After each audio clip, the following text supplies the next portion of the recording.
Hoy traemos al filón a Antonio Maldonado, ingeniero de minas. Su trayectoria profesional lo ha llevado a trabajar en proyectos de gran envergadura en países como Perú, Mozambique y Brasil, lugares donde enfrentó desafíos únicos y aportó soluciones innovadoras.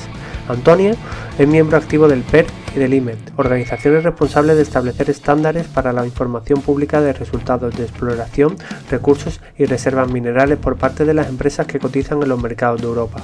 En la actualidad, Antonio desempeña un papel clave como gestor de recursos minerales en Manesitas, Navarra, empresa dedicada a la minería de este mineral industrial y que forma parte del grupo Rurier, grupo empresarial que cuenta con 10.400 empleados y 109 unidades industriales en todo el mundo. Su labor lo lleva frecuentemente a países como China y Brasil. Para Antonio, la minería no es solo un trabajo, sino un compromiso con el presente y el futuro. Por eso hoy conoceremos cuál es el filón de Antonio Maldonado.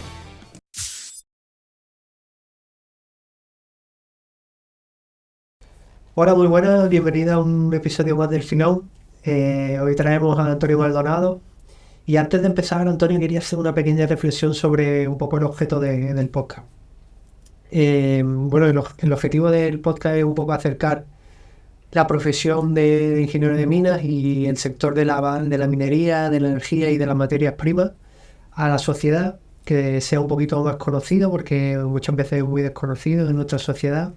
Y a raíz de eso, pues, hacía una reflexión, ¿no? Nuestro lema, entre comillas, es sigue tu filón. Y eso se refiere un poco a que busques tu vocación profesional, ¿no? Que busques un propósito. Por suerte, yo creo que hablando contigo tenemos la gran fortuna de dedicarnos a algo que nos apasiona, que nos gusta ir a trabajar, que amamos nuestra profesión y que al final es algo que disfrutamos. Y por desgracia, pues hay en nuestra sociedad mucha gente que el trabajo lo ve como algo simplemente para pasar el tiempo, o por necesidad tiene que trabajar, pero realmente no disfruta de ello o no le mueve, realmente lo hacen porque que es lo que toca, ¿no? Y a raíz de eso, pues estoy pensando que también uno de los objetivos del podcast es esa gente que está decidiendo quizá ahora qué camino tirar, hacia dónde tirar en su carrera profesional, que conozcan nuestra profesión y que esta profesión, que muchas veces es desconocida, sea su filón también y sea su vocación, porque realmente es una profesión que cuando estás en ella te engancha, ¿no? Bueno, al final yo damos charlas en algunos colegios para promocionar un poco la carrera y hablando con los formadores, los que se dedican un poco a guiar a esos chavales de primero y segundo bachillerato, me decían, no conocía la carrera de ingeniería de minas, no sabía ni que existía. Entonces, claro, ¿cómo le vas a guiar hacia una carrera que el propio formador no conoce, ¿no? Entonces, bueno, eso es uno de los objetivos también, que podamos llegar a más gente y que conozcan la profesión y se dediquen a ello, porque realmente el sector también lo necesita, porque cada vez hay menos técnicos formados y las empresas pues lo requieren, ¿no? Y bueno, por eso la primera pregunta que te hago es ¿cuál es tu filón? Muchas gracias, José Luis. La verdad que coincido contigo en todo lo que dices y tenemos que hacer un esfuerzo más grande por transmitir lo que es nuestra profesión. Y respondiéndote a tu pregunta de cuál es mi filón, esta carrera, gracias a Dios, pues me ha dado la oportunidad de vivir muchas experiencias, conocer mucho mundo, conocer a personas de culturas muy diversas y de estatus muy diversos, como el presidente de una compañía minera muy grande, hasta un perforista en un pueblo perdido de Turquía, de una empresa pequeñita. Y eso pues te da unas tablas a la hora de tratar con todo el mundo y de comunicarte que te aportan mucho, no solo profesionalmente, sino también personalmente. Entonces, para mí ese sería tu filón. Y bueno, la otra pregunta que hacemos a todos los invitados es ¿cuál es la piedra que te encontraste? La piedra que encontraste no tiene una connotación negativa, ¿no? Puede ser algo positivo también, algo que te marcara en tu vida profesional. Pues en mi caso tiene connotación positiva y negativa, lo que te voy a contar. Porque sería mi experiencia trabajando en el África subsahariana, en Mozambique. Ahí, como parte positiva, en lo poco que vive la gente y lo felices que son. Eso para mí pues es una cosa que me marcó mucho y de hecho desde entonces no soy el mismo. Pero también relacionado con nuestra profesión y con el trabajo que realizaba allí es que me perdí el nacimiento de mi hija pequeña. Y eso es porque nuestra profesión es tan sacrificada que a veces tienes que estar en lugares remotos, lejos de tu familia y te estás perdiendo la parte principal de tu vida. ¿No? Te voy a decir que me da mucha envidia en ese sentido porque el viajar a tantos países, conocer minas a lo largo de todo el globo terráqueo y conocer otras culturas, cómo trabajan en otros sitios, la verdad que es algo que me da realmente envidia, ¿no? Es tan bonito poder conocer cómo se trabaja en otros sitios que la verdad que me encantaría. Bueno, cuéntame un poco cómo surge que estudiaras en esta carrera, ¿no? Y cómo empieza tu periplo por las minas, ¿no? Pues la verdad es que es un poco rara la respuesta que te voy a dar, pero fue así, realmente. Yo en principio no sabía que iba a ser ingeniero, yo lo que sabía que quería ser algo de las ciencias, desde pequeño. Y mis padres, desde que tenía 8, 10, 12 años, siempre habían dicho que yo tenía que ser ingeniero y estudiar en Madrid. Entonces, en ese momento, cuando fui creciendo, ya elegí el ser ingeniero de caminos. Y tampoco sé muy bien por qué, pero yo quería ser ingeniero de caminos. Y un día, cuando tenía 16 años o 15 años, hablando con mi primo Celso, que estaba empezando a estudiar ingeniería de minas en Madrid. Perdón que te corté. Este podcast está muy relacionado con el podcast número 3, que, bueno, relacionado porque es tu primo, Celso Amor, de Minera de Órgiva, que quien no lo haya visto se lo recomiendo y se lo ponga y después se ponga este. Perdón. Pues nada, pues hablando con él en aquella época, me comentó que el equipo de fútbol de Minas era mucho mejor que el de Camino. Y tenía razón. Y ahí decidí hacer Minas. Fue ahí. Qué buena, qué buena. Y bueno, cuéntanos un poco tu carrera profesional, cómo empezaste después de estudiar en la universidad. Pues he dado bastantes saltos, la verdad que al principio me moví mucho, ahora gracias a Dios me he estabilizado, pero yo empecé en las canteras de mármol de Macael, en mi tierra, en Almería. Estuve ahí un tiempo haciendo unas prácticas, ayudando a... Sabes que la oficina técnica de Macael pues son los propietarios de las concesiones mineras. Sí. Entonces tienen una oficina técnica con unos técnicos que ayudan a resolver el día a día de lo que es 107 operaciones mineras en un área tan reducida. El oeste le llamamos nosotros. Pues yo ayudaba un poco en aquella época cuando venía uno y se quejaba de que si uno se había metido en la linde del otro, ir con el equipo de topografía a ver si es verdad o no, pues a eso. Y fue una época muy bonita. Yo la verdad que estuve muy bien.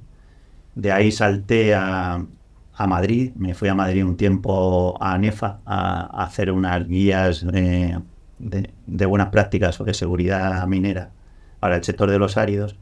Realmente lo quería conocer porque había hecho la cátedra Madariaga, que era de seguridad y salud en la escuela, pero realmente no era a lo que me quería dedicar. Vi que no era eso a lo que me quería dedicar. Y de ahí me embarco en mi primera aventura internacional, que es en Perú, trabajando para una empresa peruana que se llama Minsur, que tiene una mina situada en los Andes peruanos a más de 4.500 metros de altura, y yo voy allí para intentar modificar el sistema de ventilación e intentar solucionar unos problemas que tiene. De ahí vuelvo a Almería, estoy un tiempo en una empresa de perforación y voladura llamada Voladura Sin Ojo, que tiene varias obras repartidas por España y también algunas canteras. Hacíamos perforación y voladura y la verdad que adquiero un conocimiento bastante grande en cuanto a perforación y voladura. De ahí me surge la oportunidad de irme a una subcontrata de Endesa en Andorra de Teruel para reabrir una corta de carbón llamada Corta Barrabasa. De ahí me voy a Madrid a trabajar para el grupo Essentium, que es un grupo en expansión que está intentando desarrollar nuevos proyectos de cemento, de árido, y y ahí la verdad que aprendo mucho y me gusta mucho la experiencia. Estoy viajando mucho, conociendo mundo, como has dicho antes, me llena bastante, aprendiendo de la exploración, de la evaluación de proyectos, y es una época en mi vida muy buena. Lo que pasa es que el grupo empieza a ir mal, por temas de financieros empieza a ir mal, y en esa época yo decido saltar a otro sitio y vivo vivo uno de mis sueños que tenía, que era el trabajar en el África subsahariana. Es cuando me voy a Mozambique, en el chat. Allí a Mozambique voy yo con una empresa portuguesa de perforación y voladura, y vamos a trabajar para uno de los grandes proyectos de carbón del mundo en esos momentos, que era un proyecto de la brasileña Vale, que está empezando a abrir allí, y nosotros vamos con la intención de montar una fábrica de explosivos y suministrarle, darle el servicio de perforación y voladura. De ahí de Mozambique ya me vengo aquí a Navarra, a mi empresa actual, y dentro de esta empresa paso por 3 épocas. Una primera en Magnesitas Navarras, que estoy más centrado en lo que es las minas que tenemos aquí en España, nacional. De ahí me voy a Brasil, a Magnesium de Brasil, que es también una empresa del grupo, que en ese momento precisamente la había comprado, y estoy allí como director industrial. Y ahora volví ya hace un tiempo aquí de nuevo, pero ahora estoy de nuevo dedicado al desarrollo internacional. Tengo base en Navarra, pero me dedico más a ver proyectos, evaluarlos y proponer nueva incorporación. Pues has tocado un poco, varios continentes, varios tipos de minería, desde áridos, carbón, minería industrial.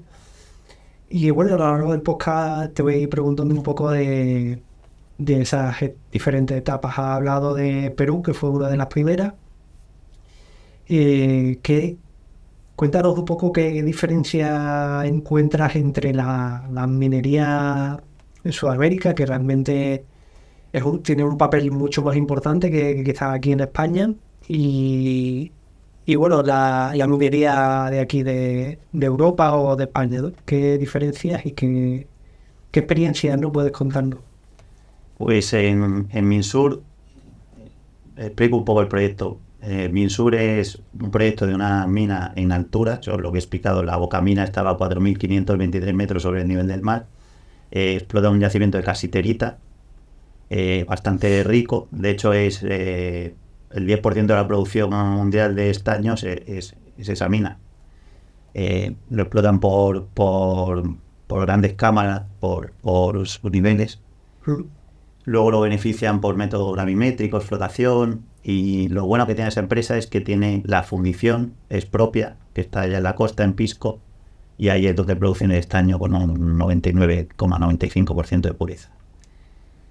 Lo que es especial de la minería que yo viví allí en Minsur, no sé si está relacionado con el que sea un lugar remoto, pero es el ambiente que se hace dentro de la empresa. Hombre, trabajar a esa altitud tiene que haber algunas diferencias, ¿no? Sobre todo en la hora de operación, ¿no? También se respira...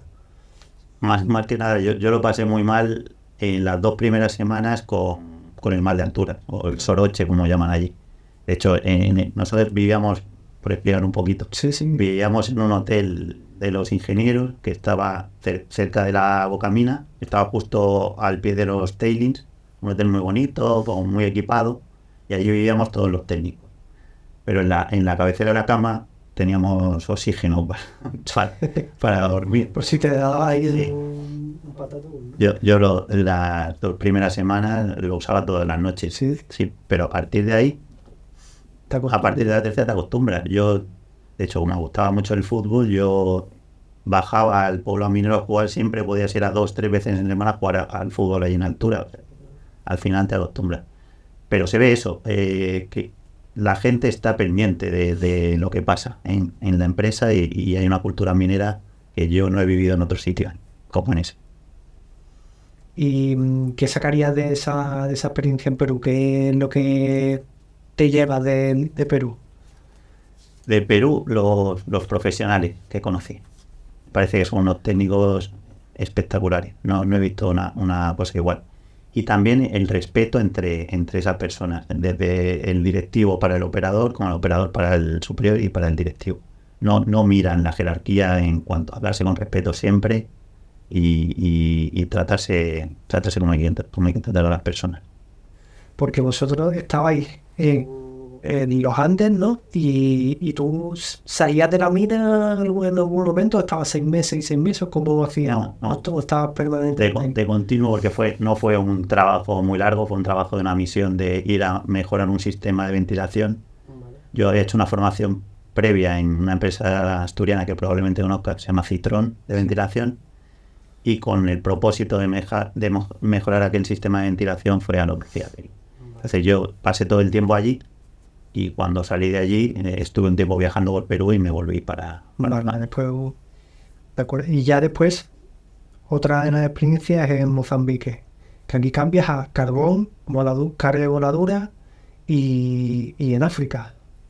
¿Qué diferencias encuentras? ¿Cómo fue tu experiencia ahí en Mozambique?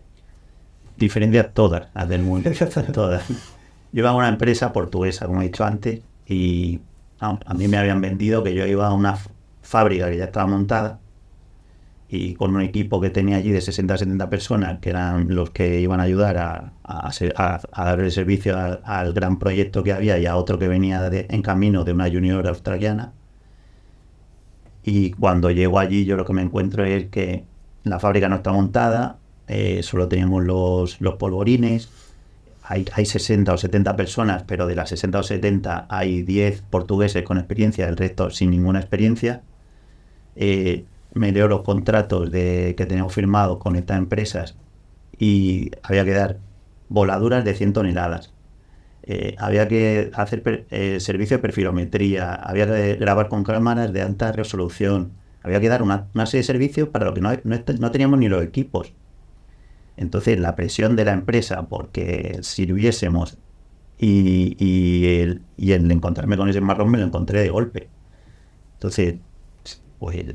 ¿Y tú fuiste con la empresa portuguesa, pero tenías trabajadores también de allí, de Mozambique? Sí, la gran mayoría había eso. Que no tenían ninguna experiencia. 10 portugueses. Que formarlos desde cero. Sí.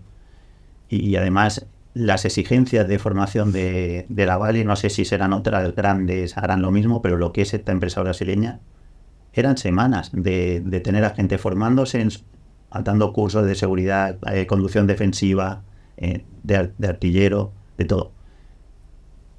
Eran semanas de tener a gente parada sin poder trabajar porque tenían que tener esos cursos para poder entrar a la mina. Entonces era una presión, era la empresa presionando porque quería que le diésemos el servicio.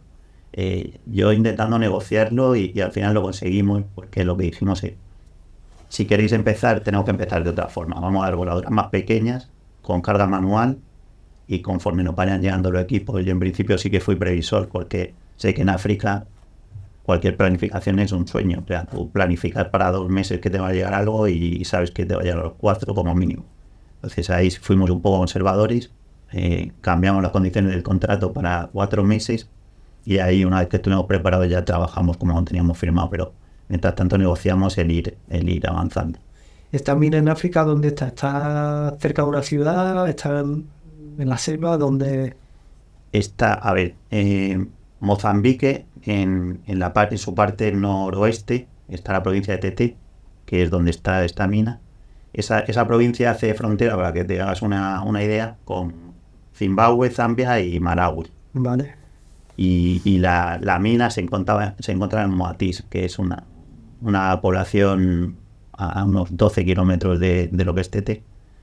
Y esto es zona más o menos civilizada, la ciudad, pero era muy curioso porque el desarrollo que se había generado con la minería, todo el tráfico que había desde la ciudad hacia la zona de mina, esa gente no estaba acostumbrada a ver coches pasar.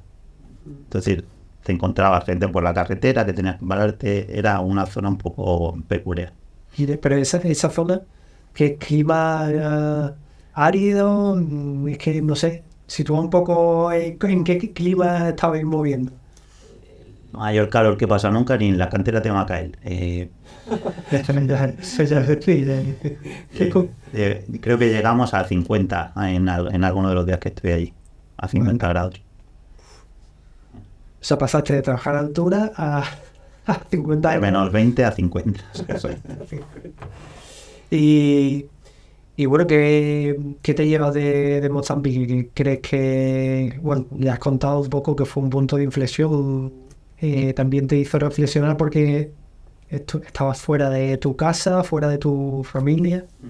¿Qué bagaje haces de África, no? Que en África me han pasado tantas cosas. Pues cuenta, pues. Aquí en el podcast, aquí estamos para que cuentes esas cosas. A ver, yo a Mozambique en principio me quiero ir con mi familia. O sea, yo no sé si son lo que tenía vivido o lo que yo quería vivir desde pequeño, que me gustaba mucho la naturaleza y leía libros de la selva y todo eso. Pero yo quería que mis hijas pequeñas viviesen eso para que valorasen un poco lo que tienen aquí. Entonces yo tenía una hija de 1 año y mi mujer iba a tener la segunda, que era para finales de agosto, cuando iban a nacer. Y yo quería llevarme. Lo que pasa que acordé con la empresa, dije, pues vamos a esperar un tiempo, yo voy a intentar solucionar lo que está pasando y cuando vayan a nacer mi hija, me vengo a mediados de julio, me vengo aquí. Porque tú te vas en qué mes. Yo me voy a principios de junio. Vale. O sea, te vas y a los 2 meses iban a hacer tu hija. Eso es. Yo me volví y tenía pactado con la empresa, me volvía a mediados para ver nacer a mi hija. Lo que te he comentado antes, tenemos muchos problemas, renegociamos contratos, al final conseguimos dar la primera voladura que se planifica para el día 11. Me acuerdo perfectamente porque fue el día que ganó el Mundial de España, un poquito más abajo, en Sudáfrica. Oh, claro. Y Holding Stand. Sí, Holding Stand. Y entonces me insisten mucho en la empresa, que vienen directivos brasileños, que viene personal del gobierno de Mozambique, que es como un evento bastante importante ese día. Vale. Y yo el día 10 por la mañana recibo una llamada de mi familia que se ha puesto mi mujer de parto. Entonces, ¿cómo lo haces? Yo ya no llegaba a España al nacimiento, entonces me quedo, disparamos la voladura y me voy. Y nació el día 11, el Golden Niet. Sí. No, nació el día. Vale. Bueno, Casi. Y ya te volaste y te fuiste para España. Sí. Y después volviste con tu familia o ya tú. Ya volví yo solo. Y en principio iba a venir mi familia. Lo que pasa es que sí que tuve algún problema de seguridad que quizá no sea lo que te voy a contar ahora, pero te puedo contar más de Mozambique las que quieras. Perdón por la interrupción, solo es para deciros que lleváis la mitad del podcast. Si habéis llegado hasta aquí, es porque os está aportando valor.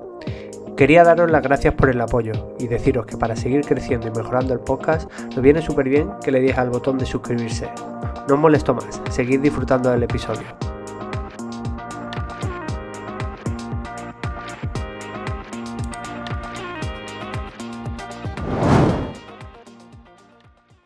Pues cuéntame. La que... Y es curioso, lo que pasa es que casi todas son tristes, pero nosotros teníamos relación con un jefe, bueno, teníamos relación con la policía en particular, pero teníamos relación con un jefe de allí, de la policía de Moatis, que era donde estaba la mina, y este hombre cada vez estaba más deteriorado de salud, estaba cada vez con peor eso y se veía claro porque Mozambique tiene mucho SIDA, o sea, el 15% de la población joven tiene SIDA allí. Y se veía claro que tenía SIDA. Pero este hombre pues no lo debía saber, o allí creen mucho en la magia negra. Entonces un día después de una voladura viene a mi casa a buscarme y dice que le lleve a ver a un curandero, un pueblo cercano. Eso solía ser habitual, que me pidiesen que lo llevase a sitios porque tú veías los coches de policía allí parados siempre. Pero no tenían gasolina, ninguno tenía dinero para gasolina. Entonces... Y pues eso, pues le llevo al poblado y yo le espero dentro del coche y sale, el jefe de policía sale con algo entre las manos, pero muy contento. Y viene al coche y me lo enseña, y es una gamba. Digo, sí, y trae una gamba. Y digo, pero... digo, pero esto... Y dice, no, es que tenía un mal de ojo, el curandero me ha metido los dedos por aquí por el estómago, me lo ha sacado, pero ya me ha curado. Entonces ya no tengo por qué preocuparme, que ya estoy curado. Pues ese hombre a las pocas semanas... ¿Y la gamba que tiene que ver? ¿No? Era un mal de ojo y se le había generado algo dentro y tenía una gamba. La gamba ahí. Pues sería lo que tendría en la nevera ese hombre. Pero ese hombre murió a las pocas semanas. Y eso es Mozambique. Hay mucha historia así increíble Porque claro, al final visteis mucha pobreza, dentro de que vosotros estabais también un poco en un círculo de la mina en el que, ¿no? Había en la mina, a los alrededores ya se veía bastante pobreza. De hecho, ahí se trasladó uno de los poblados para hacer la mina.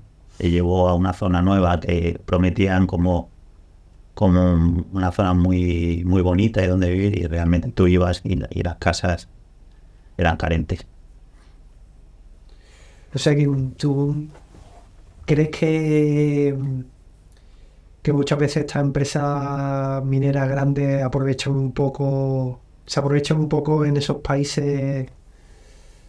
No sé qué decirte, porque también es verdad que el empleo local lo dieron y se veía como la ciudad iba evolucionando. Pero en ese caso de el traslado del poblado a un poblado nuevo, para mí no fue correcto. Pueden tener errores la empresa, no fue. Tampoco sé lo que hay detrás de lo que negociaron, lo que le pagaron, eso ya no lo sé. Pues es una experiencia un poquito, ¿no?, ambigua, cosas positivas y cosas negativas. ¿Qué más nos puedes contar? ¿De ahí de Mozambique hay alguna parecida a de la gamba? Sí, de esas hay muchas. Yo al principio, mira, en Moatis había que cruzar el río Zambeze. De Tete a Moatis había que cruzar el río. Y yo en principio a mi casa estaba en una zona que habíamos construido, o que estaban construyendo casas para los ingenieros de nuestra fábrica, de la fábrica de explosivos de Mozambique. Yo cuando llego, la casa no está construida. Como no estaba la fábrica, iba a estar la casa, no había nada. Y entonces vivía en un hotel en la ciudad, en Tete. El puente por el que se cruzaba, pues la mitad de los días estaba cortado por obra, y entonces te metían con los coches en unas barcazas y cruzabas el río Zambeze hasta el otro lado. Yo me acuerdo que yo iba en mi coche en la barcaza y yo veía a los niños nadando niños nadando al lado de la barcaza. Pero es que un poco más adelante, en una de las islas del río, veías un cocodrilo. Y entonces pues te quedabas sorprendido. Dices, están los niños nadando y están los cocodrilos ahí. Y al poco en las noticias leí que no sé si lo recuerdo bien, pero cada semana se comía un cocodrilo un niño en el río Zambeze. Bueno, y allí en Mozambique trabajaba en una mina de carbón. ¿Qué tal? ¿Cómo eran los proyectos específicos allí del carbón? ¿Cómo es el sector del carbón en África y en Mozambique? Pues en Mozambique realmente el sector del carbón empezaba. Ahí cuando yo llegué era cuando más o menos estaba empezando a despuntar.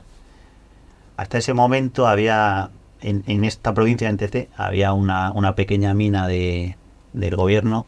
Era una mina subterránea, creo que se llamaba Carbomoc, creo que se llamaba la empresa. Y el gobierno de Mozambique lo que sí que había hecho unos años antes era intentar que las empresas extranjeras invirtiesen en exploración en la provincia. Entonces habían salido estos dos proyectos, uno de la Vale, de la brasileña Vale, y otro de una empresa junior australiana, Riversdale. Estos dos proyectos eran megaproyectos, o sea, eran proyectos de miles de millones de inversión. Al final creo que entre los dos sumaban 5.000 millones de dólares. Eran proyectos para producir más de 20 millones de toneladas de carbón metalúrgico. Se iban a reconstruir 600 kilómetros de ferrocarril y construir otros 600 nuevos para conectar con los puertos del norte, Nacala, y del sur, que si no me equivoco era Beira. Se iba a construir una central térmica de 1.500 megavatios. Entonces eran monstruos, eran proyectos monstruosos. Y con eso, lo que se decía ayer era que Mozambique iba a ser el segundo país en productor de carbón de África. Realmente Sudáfrica, con muchísima diferencia, no me sé los datos, pero que sean... Si Sudáfrica tiene 400 millones de toneladas de producción anuales, Mozambique iba a tener 20 o 25. Pero ellos eran el segundo. Ellos estaban orgullosos porque iban a ser el segundo. ¿Y a día de hoy así? ¿Son los segundos o no? No lo sé a ciencia cierta, pero sí que sé de lo que he seguido que los proyectos no se llegaron a realizar tal y como prometieron. Ahora, de hecho, estas empresas pasaron por varias manos, incluso por Río Tinto, que creo que hizo un negocio bastante nefasto porque lo compró muy caro y lo vendió muy barato. Y ahora los dos proyectos son propiedad de empresas indias. Una de ellas es Vulcan, que está relacionada con Jindal. Vale. En África, bueno, es verdad, ¿no?, que últimamente parece que China e India un poco son los que predominan ahí en casi toda la minería de África, ¿no? ¿Es así? Yo te diría que sí, por lo que yo vivía. O sea, cuando estaba allí en aquella época, además de estos dos proyectos, nos llamaban para suministrar a posibles proyectos o proyectos en desarrollo. La mayoría eran chinos. Y era increíble porque vivían en contenedores reformados, pero contenedores, vivían en unas condiciones malísimas, pero estaban llenando Mozambique de nuevos proyectos. De nuevos proyectos y todos proyectos de empresas estatales chinas, ¿no? Eso. Bueno, y de África pasamos otra vez, volvemos, ¿no?, a Sudamérica y vas a Brasil, pero ya dentro de tu empresa actual, ¿no? Y bueno, ¿qué tal? ¿Cómo es Brasil? ¿Cómo es la minería? Ahí hay también grandes minas, ¿no? Y bueno, un sector muy importante allí de la economía de Brasil. ¿Qué tal? ¿Cómo fue tu experiencia allí en Brasil? Pues a Brasil llegó a una empresa bastante pequeña que habíamos comprado en aquel momento el grupo Roulet, que es el grupo que estoy ahora, al 50%, y es una empresa de magnesita. Entonces, en Brasil hay una diferencia bastante grande entre lo que es la minería importante de Belo Horizonte o de la zona de Belo Horizonte de Minas Gerais, del estado de Minas Gerais, con respecto al norte. Las minas de magnesita están en el estado de Bahía y en Ceará. Y las de Bahía todavía están mucho más desarrolladas que las de Ceará, más al norte. Yo iba a la de Ceará, que era una minería muy pequeña, muy poco desarrollada. Y mi experiencia es una empresa pequeñita que realmente no se preocupa mucho de su yacimiento. Era muy parecido a trabajar en una cantera en aquel momento. Lo que sí que pasa es que tenían hornos para calcinar el mineral y para darle valor a ese producto, pero en cuanto a preocupación por el yacimiento, por optimizar los recursos, no tenía ninguna. Y yo creo que eso en el resto del país sí que ocurre. Y bueno, ahí ya vas como parte de tu empresa actual, que es Magnesita Navarra. Bueno, cuéntanos qué haces actualmente y cuál es tu trabajo, ¿no?, dentro de la compañía. Actualmente soy un poquito chico para todo. Tengo muchas funciones, pero una de ellas, la principal, es la del desarrollo internacional de proyectos mineros.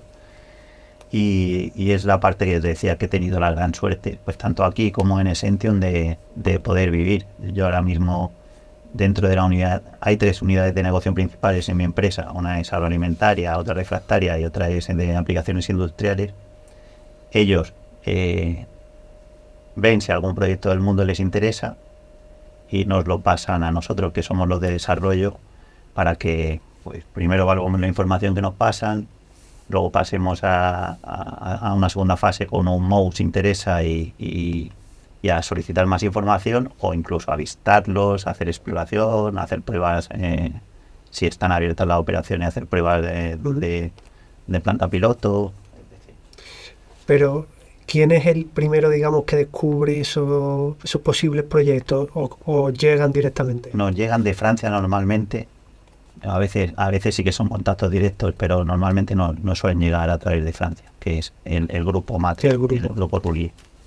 Bueno, entonces tu trabajo consiste en recibir esos proyectos y ver si realmente es interesante que pasen una segunda, una tercera o incluso ya que lo adquiera el grupo, ¿no?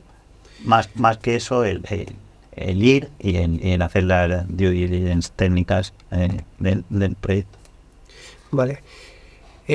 Cuenta un poco a la audiencia qué son los minerales industriales y en concreto pues la magnesita en qué se utiliza y qué aplicaciones tiene. No, yo creo que es bastante difícil de explicar qué son los minerales industriales, pero lo que sí que sé es lo que no son. O sea, no son ni los metálicos ni los energéticos. Y para mí el resto son minerales industriales. Vale. Sí que es verdad que tiene una característica que se repite en casi todo, y es que sirven o de materia prima o de aditivo para un proceso posterior. Y sin ese proceso no tienen un valor como para ser vendido en un mercado internacional. Sí, sin ese proceso pueden ser vendidos en un mercado local, pero nunca en un mercado internacional porque el valor es muy pequeño. Vale. Y para ti que lo entenderás mucho mejor si te lo digo según la clasificación de la ley de minas. Para mí la sección A y la sección B son minas industriales. El agua también es mina industrial. Vale. La C parcialmente y la D no. Claro. Yo lo diría así. La magnesita, sí que te explico un poco. Sí, La magnesita es pues un mineral industrial que es un carbonato de magnesio que no tiene tanto valor, aunque tiene sus aplicaciones como carbonato, pero sí que tiene su aplicación como óxido. O sea, esto necesita de un proceso pues de extracción, beneficio, calcinación o sinterización, y de ahí pasa al óxido que tiene aplicaciones o para la industria agroalimentaria o para conformar refractarios, para la industria de acero principalmente. Del acero. Y vosotros explotáis el mineral y le hacéis todo el tratamiento hasta, digamos, el producto final que vendéis a la industria, a vuestros clientes industriales, ¿no? A mí bueno, estaba hablando y estaba pensando un poco que al final los minerales industriales, como dice, dependen de una industria, ¿no? Y estaba pensando que realmente muchos de aplicaciones que van surgiendo van requiriendo de nuevos minerales y de nuevos recursos que en un principio a lo mejor eran materiales que no tenían mucho valor, pero de repente surge una industria concreta que necesita de esa materia prima y se convierte en un mineral industrial de muy alto valor, ¿no? Un poco lo que os pasa a vosotros, ¿no? En vuestro sector, dependéis de esa industria y bueno, cómo vais también buscando o vais alimentando de que esa magnesita la requieran otras industrias o la requieran en otros procesos, ¿no? También tendréis como un departamento de I+D para desarrollar aplicaciones de esa materia prima, ¿no? De hecho, el departamento de I+D de Magna es fundamental. No solo por eso que dices, sino porque hacemos recetas específicas para cada cliente. Entonces siempre se busca innovar y qué es lo que el cliente necesita, pero eso lo lleva a otro departamento. Yo te estoy hablando desde fuera, pero qué es lo que el cliente necesita y dónde podemos meter nuestro mineral a los procesos. Yo sí que me preocupo bastante del que en esos nuevos procesos podamos conseguir aprovechar una parte del mineral que no estemos aprovechando actualmente. O sea, eso sí que entro también yo bastante, más que porque me gusta que porque nadie me lo haya pedido. Y bueno, dentro de esa evaluación de proyectos, pues eso, vas visitando diferentes yacimientos. ¿Cuáles son los yacimientos que estás actualmente visitando o los que has visitado que te parecen de mayor interés? De magnesita. De magnesita, sí. Pues he visitado muchos, o sea, he visitado casi todos, realmente. Los mayores de magnesita a día de hoy son pues el de China y probablemente Turquía. China sí la visitaba antes y ya no la visito tanto, y Turquía sí que sigo yendo de vez en cuando. Y después también Brasil es un yacimiento importante. Luego lo de España, Austria, hay muchos. Luego, por ejemplo, no he visitado el de Corea del Norte, ese no lo he visitado. Eso es un yacimiento importante de magnesita. El de Rusia tampoco.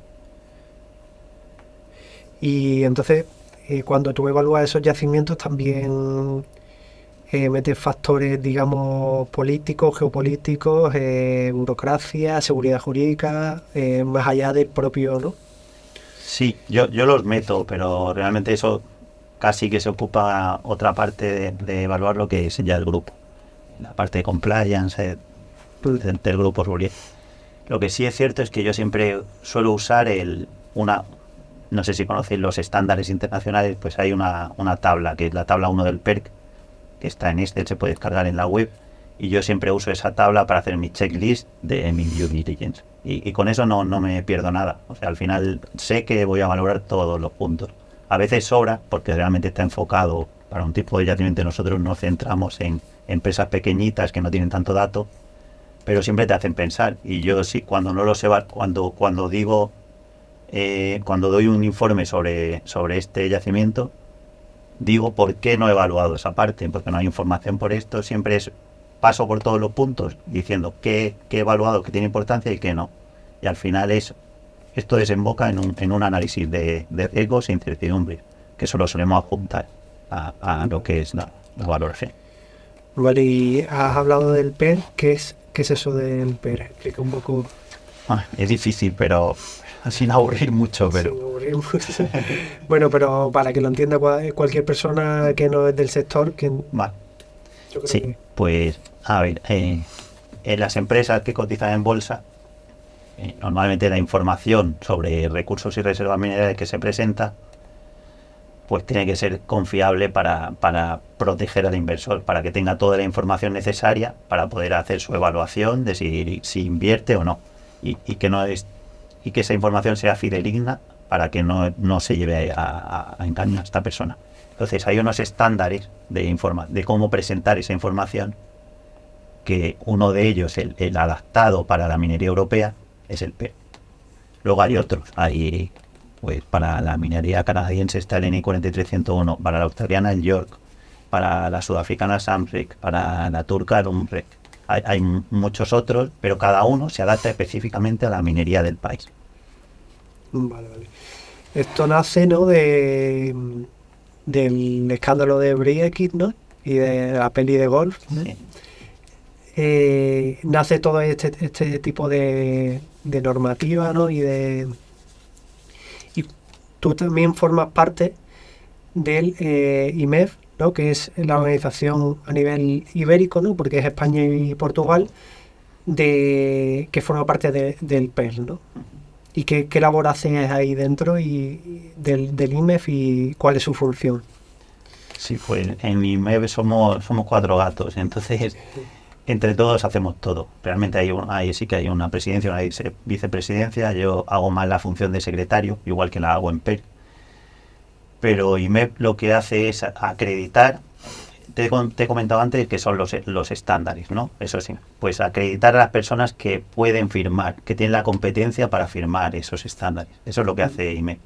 Pero también lo que hace es trasladar, por ejemplo, pues las necesidades de la minería española y portuguesa, trasladarla al PERC, para que el PERC lo suba más arriba, porque hay otro organismo todavía superior, que es el CRISCO, que es el estándar internacional.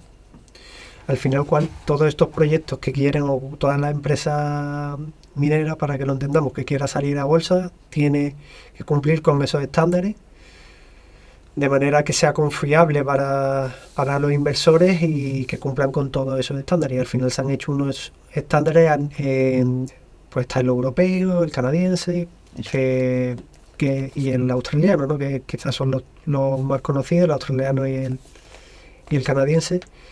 Y bueno, es muy interesante porque al final conectas un poco la parte minera con la parte también financiera, ¿no?, y de los inversores, que bueno, también, y de las materias primas en general, ¿no? ¿Qué función crees que hace estos estándares? ¿Crees que está cumpliendo con lo que se proponía en un principio? Sí que la hace, pero en Canadá en Australia, y aquí, desgraciadamente, en Europa no hemos sido capaces de hacer que se use el estándar europeo. Entonces, ¿qué pasa? Que no somos capaces de crear una confianza en un clima inversor europeo. Entonces, la minería necesita de esa confianza para que pueda estar financiada por inversores tanto privados como públicos. Y eso no lo estamos consiguiendo desde el PERC. Pero porque tenemos ese lastre. O sea, el NI 43101 y el York, esos salieron, como tú has dicho, uno por el escándalo Breaks y el otro salió por una burbuja, que fue la burbuja Poseidon, que también fue de níquel en Australia. Ahí, cuando los inversores perdieron todo su dinero, y además en países que están acostumbrados no solo a invertir con inversores pequeños privados, sino que invierten parte de los fondos de pensiones y que los meten a proyectos mineros, como hubo ese escándalo, se protegieron. En Europa parece que estamos esperando a que haya un escándalo similar para que apostemos. No hace falta, ojalá que no llegue el escándalo para que espabilemos. Sí. Y claro, en Europa ahora mismo no se está aplicando, y al final las empresas que cotizan en bolsa que son europeas, lo que te piden o es bien el australiano o bien el canadiense. Entonces al final no tiene mucho sentido si precisamente tenemos aquí también un organismo igual o parecido, ¿no? Porque al final son todos muy parecidos. Otra labor que haces por el sector, ¿no? Aparte de tu trabajo habitual. Pues bueno, Antonio, muchas gracias por venir aquí al Filón. Lo dejamos aquí y nada, ha sido un placer.